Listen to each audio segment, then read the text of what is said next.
અમરેલી જિલ્લાના જાફરાબાદ તાલુકાના શિયાળબેટ ગામ માટે મોટી રાહતના સમાચાર સામે આવ્યા છે।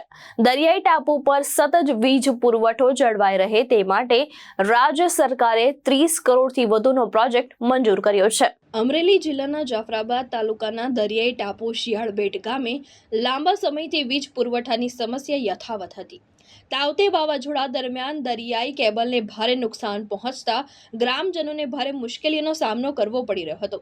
આ મુદ્દે સ્થાનિક ધારાસભ્ય હીરાભાઈ સોલંકીએ રાજ્યના ઉર્જા મંત્રી સમક્ષ વારંવાર રજૂઆત કરી હતી, જેના પગલે રાજ્યના ઉર્જા પ્રધાન કૌશિકભાઈ વેકરિયાએ આ સમસ્યાને ગંભીરતાથી લઈ 30.14 કરોડ રૂપિયાનો પ્રોજેક્ટ મંજૂર કર્યો છે।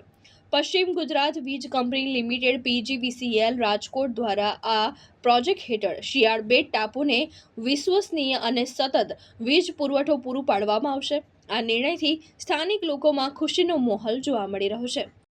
અમરેલી જિલ્લાના જાફરાબાદ તાલુકાના શિયાળબેટ ગામમાં તાવતે વાવાઝોડા દરમિયાન કેબલને નુકસાન થયું હતું। તે સરકારશ્રી દ્વારા અત્યારે નવો કેબલ 31 કરોડ રૂપિયાના ખર્ચે મંજૂર કરાવેલ છે। આ તકે આપણે આપણા મુખ્યમંત્રી શ્રી ભૂપેન્દ્રભાઈ પટેલ તથા કૌશિકભાઈ વેકરિયા અને આપણા લોકલાડીલા ધારાસભ્ય શ્રી હીરાભાઈ સોલંકીનો આ તકે ખૂબ ખૂબ આભાર માનીએ છીએ અને શિયાળબેટ ગામ વતી, શિયાળબેટ ગ્રામ પંચાયત વતી અને શિયાળબેટ બોટ એસોસિએશન વતી હું ગુજરાત સરકારનો પણ આભાર વ્યક્ત કરું છું। સરફરાઝ ખોખર, દ્રષ્ટિકોણ ન્યૂઝ, જાફરાબાદ, અમરેલી।